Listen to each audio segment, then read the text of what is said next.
Everyone, in this video, I'm going to break down the story in Doctor Who episode 73 Yards from season 1. There will be spoilers, but I think it's the only way to really deconstruct what makes this episode so good and why it works. And really, this video is in direct response to a question that I received from a viewer who asked how we could believe that placing the mysterious woman next to the prime minister would have the intended impact. Why would he react that way? And why was he the way he was in that episode? Why would we believe that's real and true? So, yeah, I do read every single comment that you guys leave, and I love it. I love chatting with you. And, you know, this comment really made me think, and I love that there's a dialogue between us. So I really wanted to answer it, but I realized I needed more space than what I get in the YouTube comment section.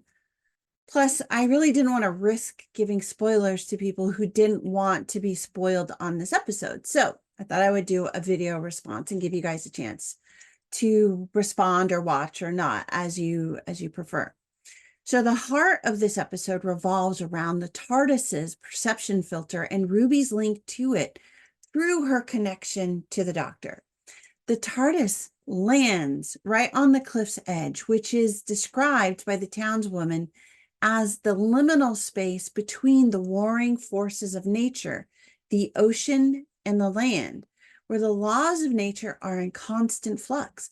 And that is why the fairy circle is placed in that particular location, with the notes and spells woven together by people who believe in the supernatural.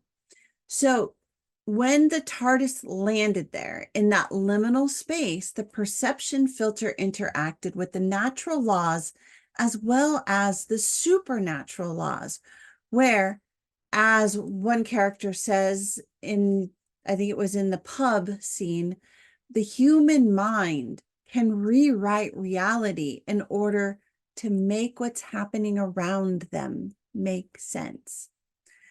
When the Doctor steps on and breaks that fairy circle, and then Ruby opens and reads the notes or spells, however you want to think about them, in the fairy circle, reality is rewritten and reshaped by those notes in that moment.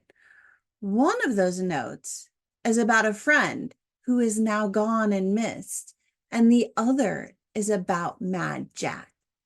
So those two elements define much of the episode, with the Doctor mysteriously disappearing and Mad Jack appearing, with Jack conforming to the description that the Doctor gives to Ruby when he talks about the Welsh Prime Minister. Breaking the fairy ring in that liminal space, plus Ruby being connected to the TARDIS when reading those notes, taps into the TARDIS's perception filter, creating this new timeline in that moment, which kind of conforms to all of those elements that shape Ruby's new reality.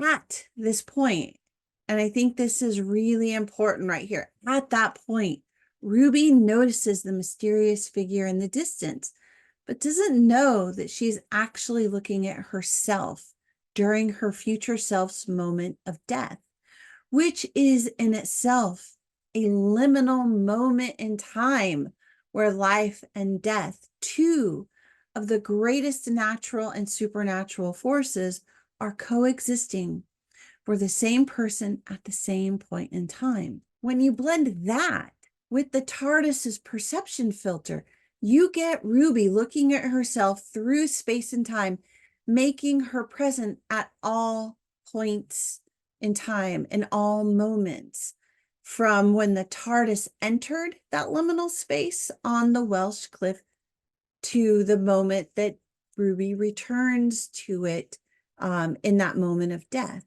This basically creates a closed time loop that could only be broken at the point before the fairy circle was broken by the Doctor, which Ruby finally understands intuitively as she circles back to that moment when the TARDIS lands in Wales during that final moment of her life.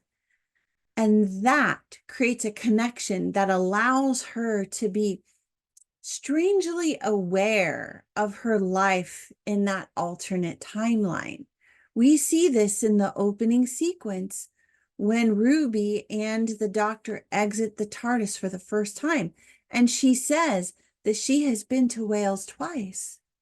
But then at the end of the episode, when we see Ruby looking back on herself exiting the TARDIS, the circle is completed, and we hear Ruby actually say she's been to Wales 3 times because she is intuitively now aware that she has been to Wales on that third visit,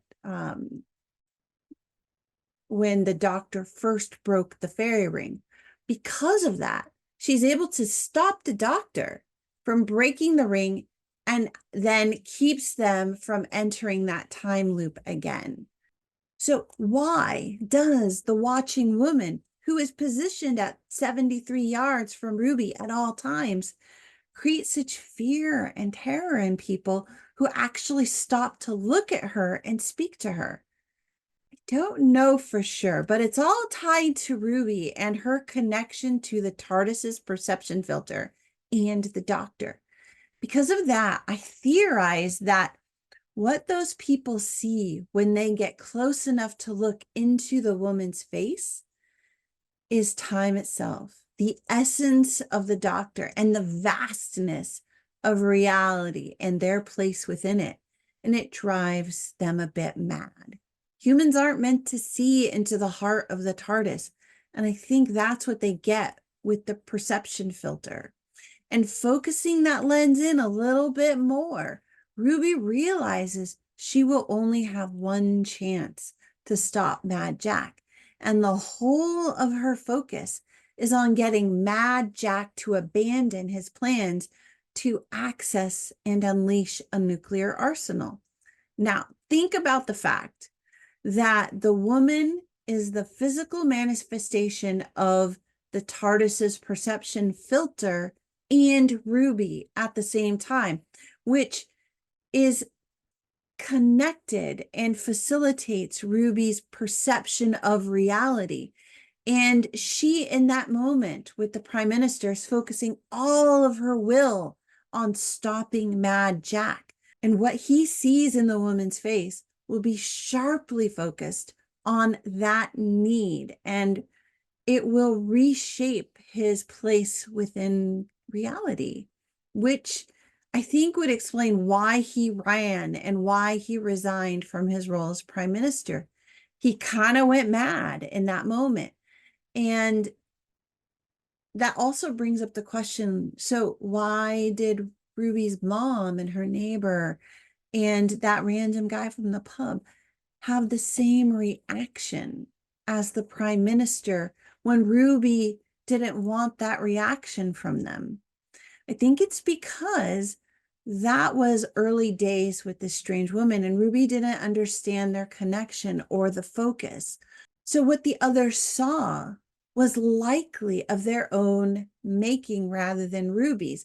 But that's just my theory. But it could also explain why they all said, ask her, meaning Ruby, when they ran away and refused to see her again.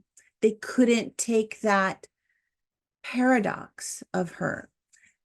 And when you look at all of these elements of the story, when they're all kind of pulled together like this, you see the clues are all there, mapping out the story logic, connecting the conflicts, connecting the moments in time, and explaining why and how the TARDIS, Ruby, and the fairy circle are all connected. And it also explains why it all works. The story is constructed like a spider's web, pulling the story moments together deeper and deeper into the circle until we are at the nexus point of the episode, which is both the beginning and the end of the story, essentially mimicking the structure of the fairy circle. And when you break it down, the structure for 73 yards is incredibly complex, and you almost never see in a single television episode such a complex story structure because it's so hard to pull off. And under most circumstances, it requires a longer medium to do it well, which would basically be like a full-length movie or a multi-episode arc.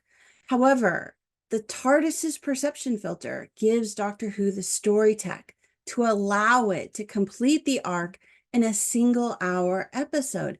And it works because we have already established the power of the TARDIS as a time-traveling entity that is tied to Ruby through the Doctor. That is why 73 Yards is a brilliant episode of Doctor Who and a masterful example of storytelling at its finest.